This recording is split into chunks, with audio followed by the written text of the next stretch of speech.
it's Nina. Thanks for joining me today for a new Studio Monday video. If you didn't know already, today is World Kindness Day. And World Kindness Day is all about doing something kind for somebody you know, maybe even for somebody you don't know. One of the fun things about being creative and making things with paper crafting, stamping, die cutting, and all of our other fun techniques, we can use all of these things to create things for people and make things that we can then give to them as part of World Kindness Day. So in celebration of World Kindness Day, I'm going to show you how to create some really cute and super easy ornaments using plush dies. Now there's a ton of different plush dies on the market. One of the plush dies that I'll be using today is the Simon Says Stamp Plush Deer die. Now there are a bunch of other different types of plush dies that you can use to make ornaments, and I have a bunch of them linked down below in the video description. So if you want to get some plush dies and you want to be able to create some really cute ornaments very easy and quickly, I would encourage you to check those out. Okay, so this is the plush deer die, and I know many of you probably already have this die because this is actually something we released last year, I believe. And I really love how cute these are, and they work great with felt. But they work just as well with paper, and I'm going to show you how you can use paper and your scraps to create these really cute ornaments. I'm doing a bunch of different die cutting first, getting all of my pieces cut and ready to go so I can work on then building these dies. I'm going to be making quite a few of them because I'm going to be giving them to the girls that work at the local coffee shop that I go to, and I wanted to be able to do something nice for each of them for the holidays. To create the deer, I've got 3 of its body. I cut 3 of the little band that goes across its neck. I'm going to turn it into a scarf. I've got 2 antlers, 1 face. I've also got 2 ears. I've cut also a pink piece to go into one of the ears. Then I've also cut a nose from some red cardstock and a couple of the little spots that I'll put on its back. So now that I have all my pieces cut and ready to go, I'm going to start prepping everything so I can start stitching. For this little neck band, this is actually probably more of like a jingle bell color, but I wanted to turn it into a scarf. So I'm going to take those 3 pieces that I cut from some pattern paper, and I'm going to glue them together to turn them into a scarf. And I'm making sure to line up the holes on each of the little bands so that way I can continue stitching over top of this entire piece.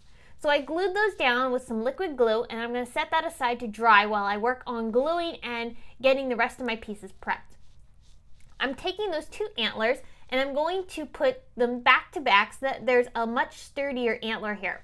I die cut double of the things that are technically only supposed to be a single layer because I wanted them to be a little bit more thicker and sturdier because it's going to help the ornament to hold together much better. Now that I'm moving on to the stitching, I'm going to show you how I go ahead and work on putting the stitching together on this paper. So I take my needle and thread and I started off by putting it into one of the holes. Then I take a piece of Scotch tape, just a small piece, and I tape the end down onto my paper, and that's just going to hold that in place so I don't have to worry about it coming apart or having it pull out of the hole. I know it's secure already.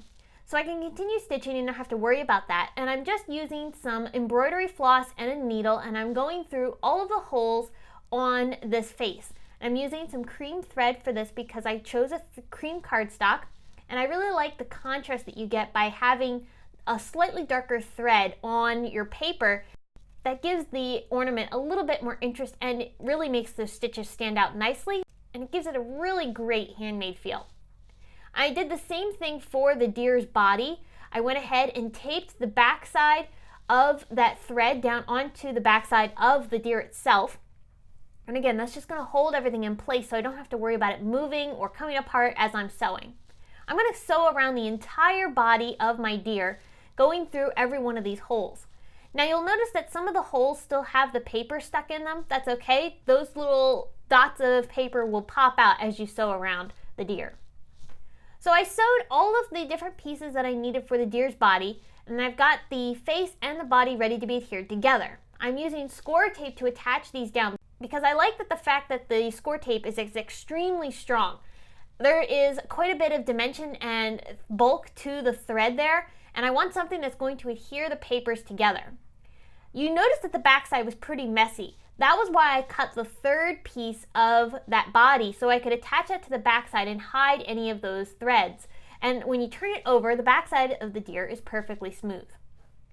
I'm attaching some of these little elements down now in between the backside panel that we added to the deer and the sewn pieces that we have attached to the backside. As I'm fitting those in between there, that's going to hide the adhesive, and it's also going to make the whole entire ornament look more seamless. I did this for both the antlers and the ears. And the ears, I did double layer those 2 ear pieces that I had created because, again, I wanted something a little bit more sturdy. I used some liquid glue and also adhered down 3 of the little speckles. On one of the deer, I actually did do 4, but I ended up deciding I liked 3 better because I really like the odd number that it creates. Now, because these are ornaments, we need something to hang these from. So I'm taking some baker's twine and I'm going to stick the 2 ends inside of my needle. Now I have a loop on one end and the 2 ends on the other. I'm going to put my needle through my reindeer at the top, and I'm going to pull that thread through one of those holes. Now I'm going to take that loop, I'm going to remove the needle from my thread, and I'm going to open up the loop and slip those 2 ends through that loop. That's holding now that thread onto the reindeer, and I'm going to tie a knot now at the top. Now I have a complete loop that's going to be able to hang my ornament from a Christmas tree. So I have my ornament loop now ready to go, but I want to add a little bit more decoration to this. You could definitely just trim it off like this, but you can also take those 2 ends and tie them into a bow. And now you have a super cute little hanger for your reindeer that took absolutely no time at all. So I just trimmed off the excess, and you can see how much cuter now this little hanger looks because we added the bow on top instead of leaving it with just the knot. Like I said, I wanted to have this scarf instead of having a jingle bell collar. So I decided to take some thread and run that through the holes just to fill it in and make it look a little bit more finished off. Then I took some liquid glue and I added that onto the back side of the threads and adhered the scarf down onto the deer itself. I really love how this added such a bit of interest to the reindeer and brought in that wintry feel. Now, it was very delicate to sew together. If you want to do something a little bit more easier, you could just cut one of the collars and then add Nuvo drops into each of the holes to create the jingle bells, or you could use sequins or other types of embellishments. Now, speaking of details, I used a Copic marker to add some blush to the cheeks of my little reindeer. I also used some Nuvo drops and covered over the nose to give it a sparkly red appearance, because of course you can't have a reindeer without having Rudolph. Then I also took some black and used that for the eyes. There are pieces that die cut the eyes and you could use those instead, but I really love the dimension that you get with the Nuvo drops. So that's a look at how you can create some super cute and easy ornaments to give to people that you know for the holidays. I hope that this has inspired you to create some ornaments of your own and also do something fun for somebody in honor of World Kindness Day. I hope you enjoyed this video. Please give it a big thumbs up and subscribe to our channel for more inspiration. I will see you again very soon with another one. Until then, here are 2 more that you might like, featuring some great gift ideas. Thanks for watching. I'll see you again very soon and have a great day. Bye!